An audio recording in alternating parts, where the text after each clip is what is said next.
we bring you the most inspiring and life-changing stories. Today, you are about to hear a story that is not just about success.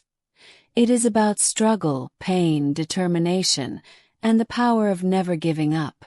This is the story of a young boy who had nothing. Not a single penny, not a comfortable home, not even enough food to eat. A boy who lost everything at a young age, who had no one to help him, and who faced hunger, loneliness, and endless hardships. But that boy did not accept his fate. That boy refused to give up. He walked for 2 years, covering a distance of 470 kilometers, with no money, no food, and no shelter. He faced storms, hunger, and exhaustion, but he never stopped.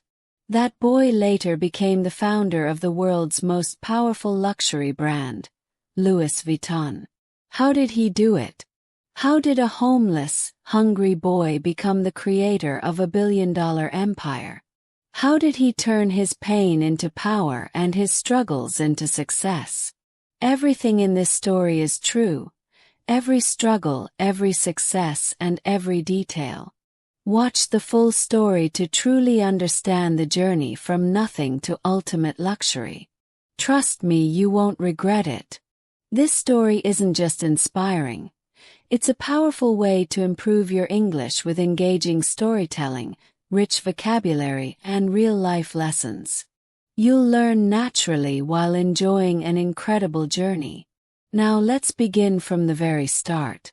In the year 1821, in a small village called Anchy, France, a baby boy was born into a poor family. His name was Louis Vuitton. But life did not welcome him with comfort or wealth. From the moment he was born, he was surrounded by hardship. His father, Xavier Vuitton, was a carpenter, a hard-working man who built furniture and small wooden structures.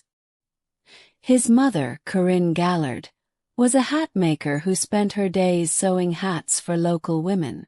They worked day and night, yet their earnings were barely enough to buy food. Louis grew up in a tiny wooden house with a leaking roof and cold, damp floors.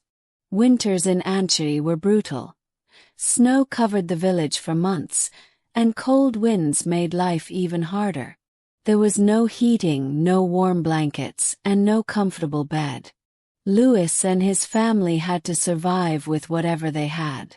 At a young age, he learned that life was not fair. He did not have the toys that rich children had. He did not go to school like them. Instead, he spent his childhood helping his father in carpentry, carrying heavy wooden planks, hammering nails, and cleaning sawdust from the floor. His hands were rough, his clothes were torn, and his stomach often remained empty. But Louis was different from other children in his village. Even though he was poor, even though he had nothing, he had something that others did not, a dream. Every day, travelers passed through his village, rich men and women dressed in fine clothes, carrying large wooden trunks and suitcases. Louis would watch them with fascination. Where were they going? How far were they traveling? Who made those beautiful trunks they carried? He had never seen the world beyond his small village, but his heart longed to know more. He was curious, hungry for knowledge, and desperate for a better life. But fate was not kind to him. When Louis was just 10 years old, his mother fell sick. There were no hospitals in the village, no doctors to treat her. Day by day, her condition worsened. One morning, as the sun rose over the hills, Louis's mother took her last breath. She was gone. Louis stood by her grave, silent, unable to cry. His world had fallen apart. His father, broken by grief, became distant and cold. He no longer had the strength to take care of Louis. For the first time, Louis felt completely alone. But in that moment of pain, he made a decision. He would not stay in this village forever. He would not accept a life of poverty. He would leave. He would chase his dream. But how? At the age of 13, Louis had no money, no horse, and no food. Paris, the city of dreams, was 470 kilometers away. It was impossible, or was it? One evening, as the village prepared for sleep, Louis packed a small bag. He had no map, no guide, only a dream. He did not tell his father. He did not say goodbye to anyone. Before the sun could rise, before anyone could stop him, Louis took his first step on the long road to Paris. He did not know what lay ahead. He did not know how he would survive. But he knew one thing: he could not stop. He walked for hours, then days, then weeks. His feet were sore, his body weak. Sometimes kind strangers gave him food. Other times he went to bed hungry, lying under trees, using his bag as a pillow. He crossed forests, mountains, and rivers. He worked as a farm helper in small villages, earning food in exchange for labor. Rain soaked his clothes, winter winds burned his skin, but he never turned back. He was tired, he was starving, but he was determined. After 2 years of walking, struggling, and surviving with nothing but determination, Louis Vuitton finally arrived in Paris. But Paris was not the magical place he had imagined. The city was massive, filled with thousands of people, carriages rushing through the streets, and markets overflowing with food and luxury goods. The air smelled of fresh bread, roasted coffee, and perfume, things Louis had never experienced in his poor village. But there was also another side to Paris. The streets were dirty, packed with beggars, thieves, and struggling workers who barely made enough to eat. The reality was harsh. Paris was not a place that welcomed the poor, and Louis had nothing. No home, no family, no money. He stood at the edge of the city, exhausted, his clothes torn, his feet bleeding from the long journey. His stomach growled, but he had no food. For the first time in 2 years, fear crept into his heart. Where would he sleep? How would he survive? The first night in Paris was the hardest. Louis found an empty wooden cart abandoned near a bakery. He crawled inside, pulled his small bag close to his chest, and tried to sleep. The streets were noisy. People laughed, shouted, and horses clattered against the stone roads. Rats scurried around searching for food, but Louis was too tired to care. He closed his eyes, ignoring the cold wind biting his skin. The next morning, hunger forced him to wake up early. He watched as well-dressed men and women entered bakeries, buying golden loaves of bread and buttery croissants. The smell made his stomach twist in pain. He had no choice, he needed work. Louis walked from shop to shop asking for a job, but every time the answer was the same. No experience, no work, no connections, no chance. No money, no food. Paris was cruel to those who had nothing. Days passed and Louis grew weaker. He ate scraps from the market, picking up leftover bread from the ground when no one was looking. His body ached, his clothes were dirty. He had never felt so alone. But he refused to give up. One evening, as the sun set over the city, Louis noticed a man struggling to carry a large wooden trunk into a shop. The man was sweating, his hands shaking from the weight. Without thinking, Louis ran forward and grabbed the other side of the trunk. The man looked at him in surprise but said nothing. Together they lifted the trunk inside. The shop was unlike anything Louis had ever seen. Wooden trunks of all sizes and shapes, each one beautifully crafted with fine leather and metal fittings. Shapes and sizes lined the walls, some covered in leather, others decorated with brass locks and golden initials. It was a workshop, one of the finest in Paris. The owner of the shop, Monsieur Marichal, watched Louis with sharp eyes. "You're strong for a boy your size," he said. "What's your name?" "Louis Vuitton, sir." Louis took a deep breath. This was his chance. "I want to work." Marichal raised an eyebrow. "Can you make trunks?" Louis hesitated. "No, sir, but I can learn." The old man chuckled. "Everyone says that, but not everyone is willing to do the hard work." Louis's stomach clenched. He had come too far to be rejected again. "Give me a chance," he said, his voice firm. "I will work harder than anyone else." There was silence. Then Marichal nodded. "Fine, you start tomorrow. But don't expect money yet. You work, you learn, and if you're good, then we'll talk about payment." Louis bowed. "Thank you, sir." He had done it. He had found a place to work. But this was only the beginning. The next morning Louis arrived before sunrise. The workshop was freezing. The scent of fresh wood and glue filled the air. Tools were scattered across wooden tables. Hammers, saws, chisels, and needles for stitching leather. Louis was assigned to sweep the floor, fetch tools, and clean up after the workers. At first he didn't mind. He was just happy to be inside, away from the cold streets. But weeks passed, and he was still only doing basic tasks. He wanted to build, he wanted to create. One evening, after everyone had left, Louis stayed behind. He picked up a small wooden panel and began practicing. He hammered, carved, and stitched, imitating the work he had seen during the day. The next morning, Marichal noticed the piece. He lifted it, examining the clean edges and precise stitches.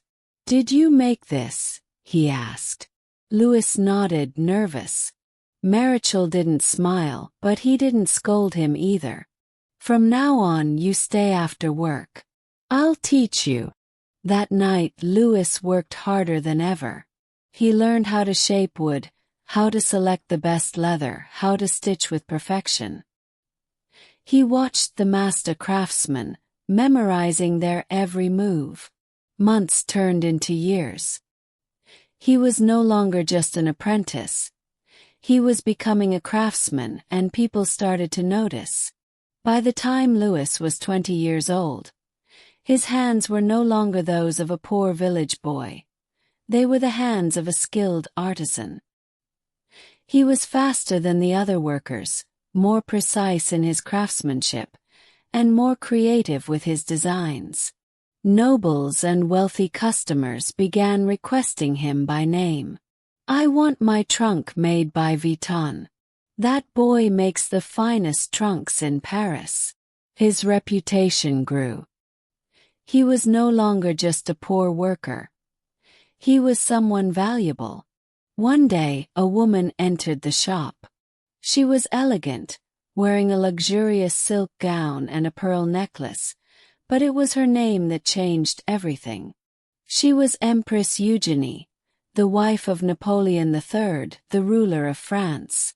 She was not just another wealthy customer. She was royalty. Her silk gown shimmered under the golden chandeliers of the workshop. Her diamond earrings sparkled as she glanced around, unimpressed by the ordinary trunks lining the walls. But when her gaze fell upon Louis, her sharp eyes narrowed. "Are you the young craftsman they call Vuitton?" she asked, her voice smooth but commanding.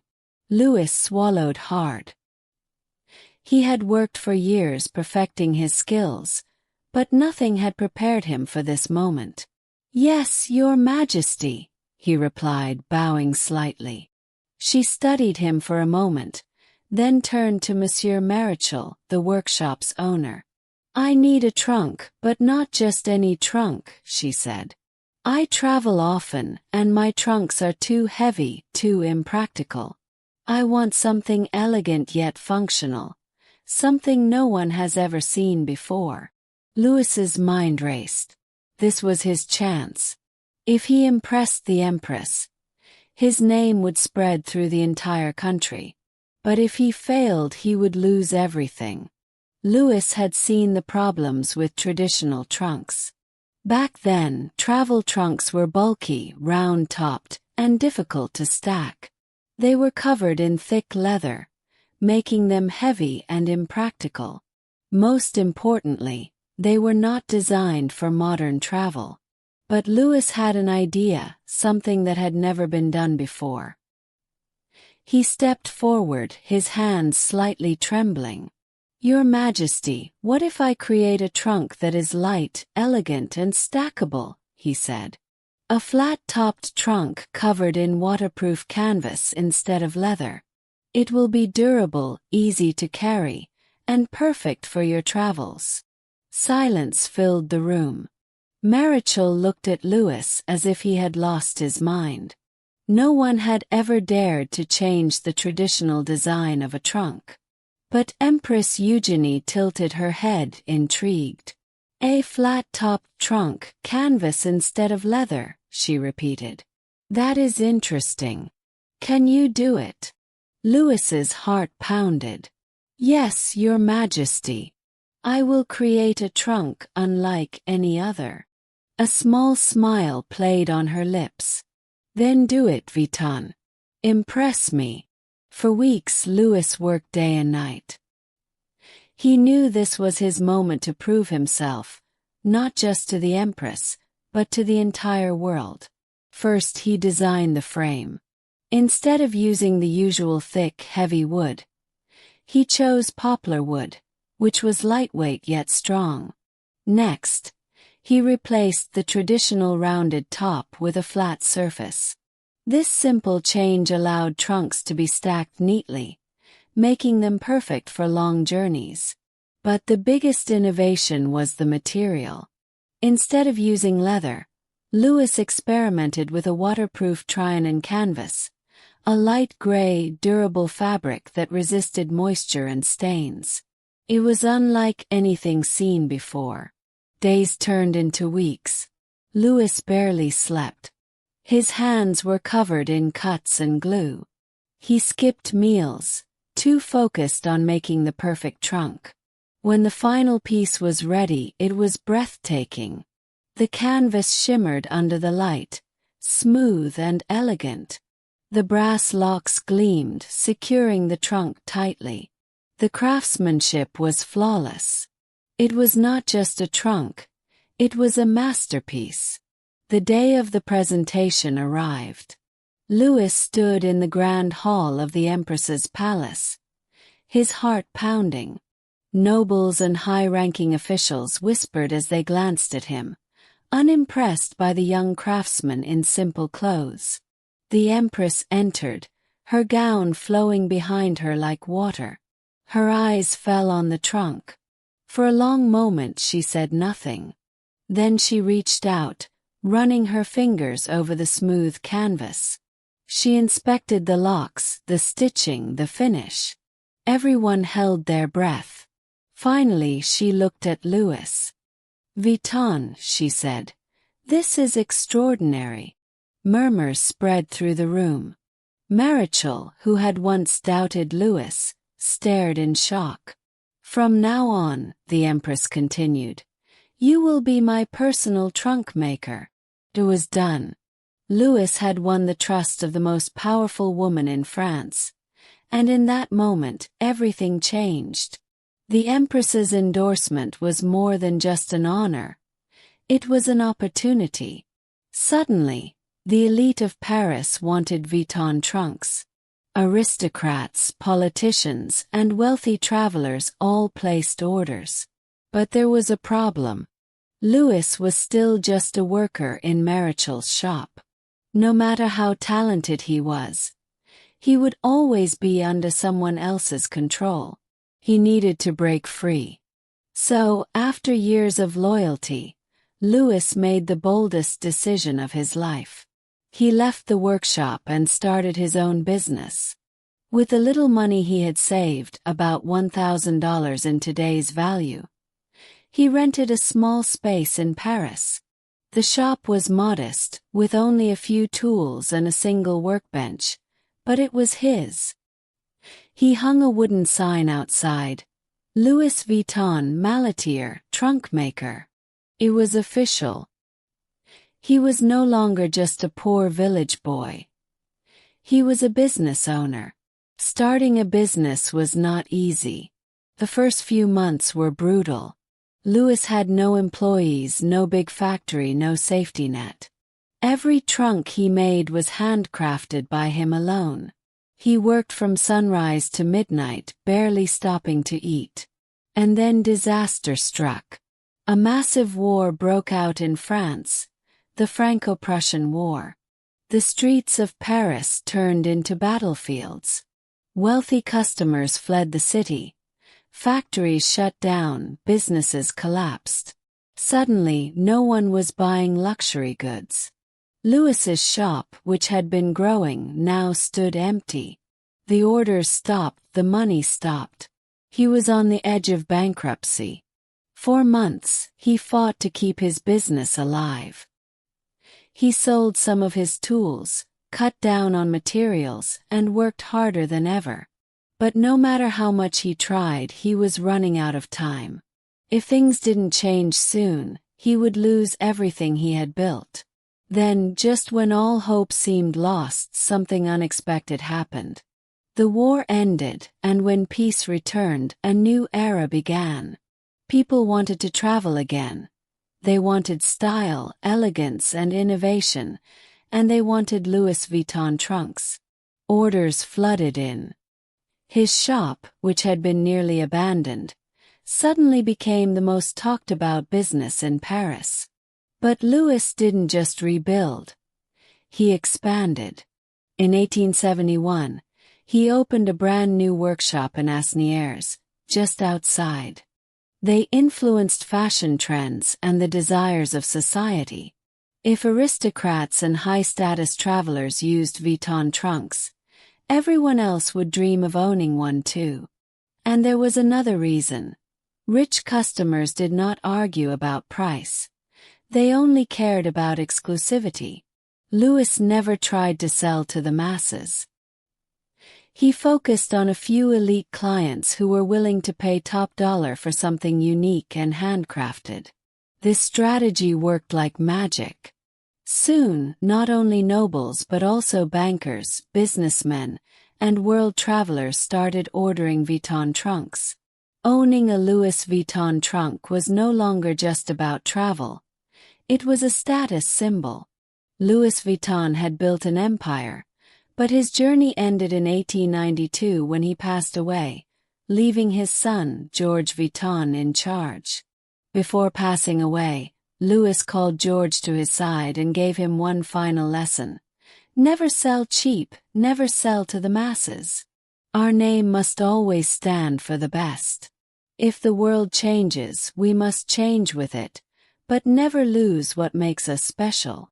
George was young, ambitious, and determined to take his father's vision to new heights.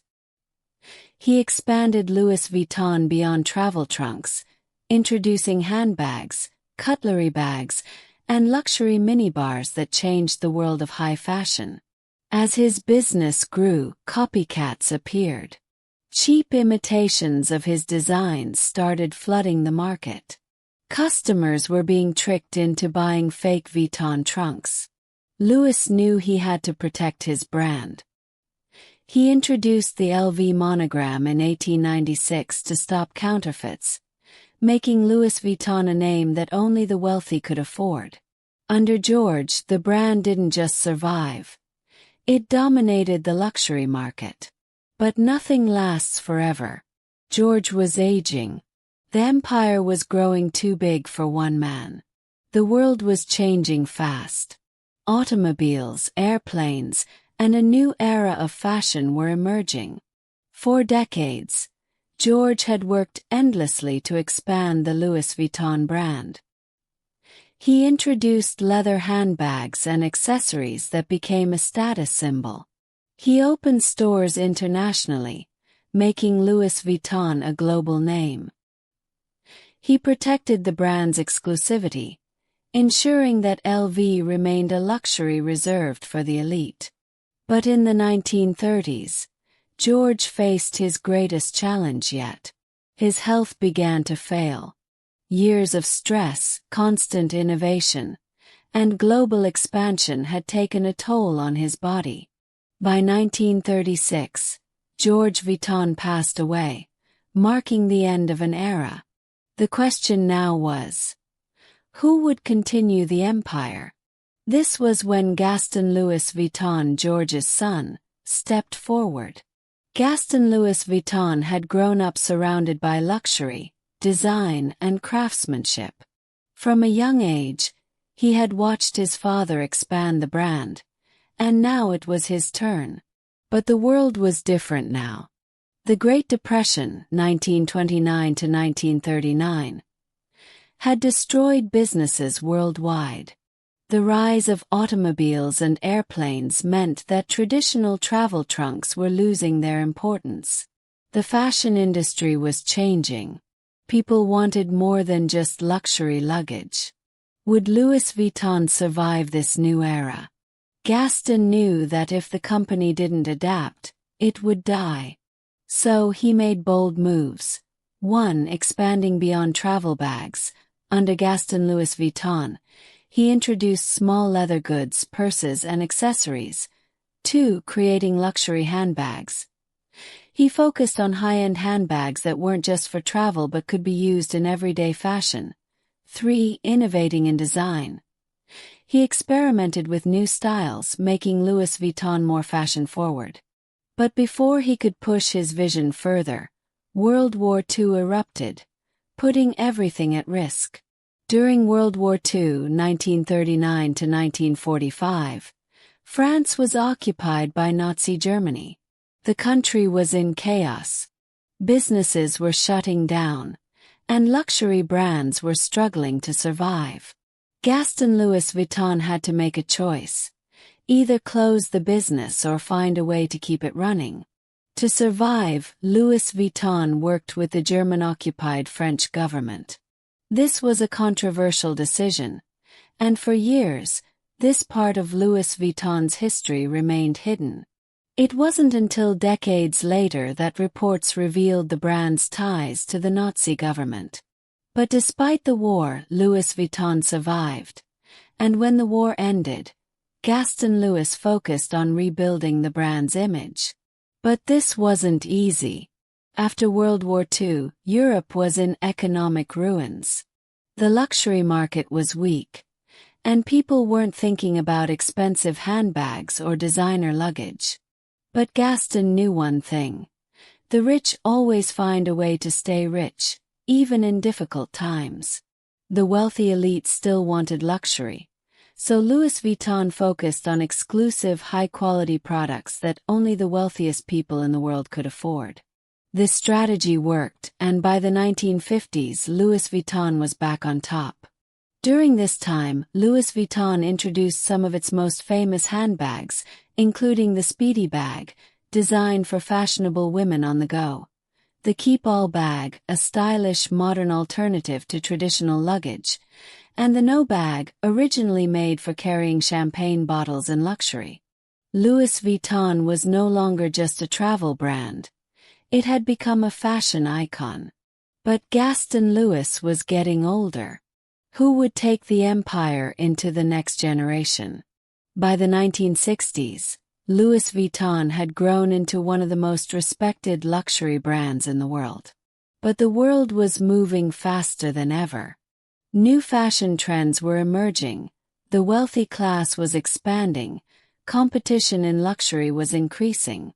Gaston Louis knew the company needed fresh ideas, so he brought in his son-in-law, Henry Rackemeyer, to help modernize the business. Henry was a brilliant businessman with a vision. He believed that Louis Vuitton could become bigger than ever. His goal: turn Louis Vuitton into the most powerful luxury brand in history. And this decision would change everything. By the late 1970s and early 1980s, Louis Vuitton was already an established luxury brand known for its exclusive luggage, handbags, and accessories, but it was still operating like a traditional family business. The world was changing, and if Louis Vuitton wanted to dominate, it needed a new strategy, a new vision, and a new kind of leadership. This was when Henry Rackemeyer stepped in. Henry Rackemeyer wasn't a designer, and he wasn't a traditional businessman. He was a visionary. When he took control of Louis Vuitton, he saw one thing clearly. This wasn't just a brand. It was an untapped gold mine waiting to explode into a billion-dollar empire. But there was a problem. At that time, Louis Vuitton was selling only to a small group of elite customers in Europe. It was respected but not yet a global powerhouse. So, Henry made bold, risky moves that would change the history of luxury forever. 1. Expanding to the richest markets. Instead of just selling in France, he pushed into the US, Japan, and the Middle East, places where the wealthiest people in the world were hungry for luxury. 2. Raising the prices. Henry knew one thing. The more expensive an item is, the more people desire it. He increased prices to levels that only the rich could afford. A Louis Vuitton handbag wasn't just an accessory. It was a symbol of status. 3. Luxury shopping experience. Louis Vuitton stores were no longer simple shops. They became palaces of luxury where customers felt special. Every store had private shopping areas, champagne service, and VIP treatment. But this was just the beginning. Louis Vuitton wasn't trying to sell to everyone. The brand targeted the top 1% of the world. The millionaires, billionaires, celebrities, and royalty. This was why they introduced limited edition bags, exotic leather products, and even private made-to-order collections. Some of the most exclusive Louis Vuitton products included crocodile skin handbags. Some LV bags are made from real crocodile leather, which makes them extremely rare and expensive. Prices for these bags start at $50,000 and can go up to $100,000 or more. Python and ostrich skin bags. These bags are handcrafted using python, ostrich, and other exotic skins, making them not just accessories but collector's items. Custom minibars and cutlery bags. Louis Vuitton even introduced luxury minibars and cutlery bags for the ultra-rich, designed to be used in private jets and yachts. These items could cost hundreds of thousands of dollars. Unzippable travel trunks. One of the most iconic LV products is the custom-made travel trunk, which can cost up to $500,000, depending on the customization. But there was one problem. When a brand becomes too exclusive, counterfeits start trying to copy it.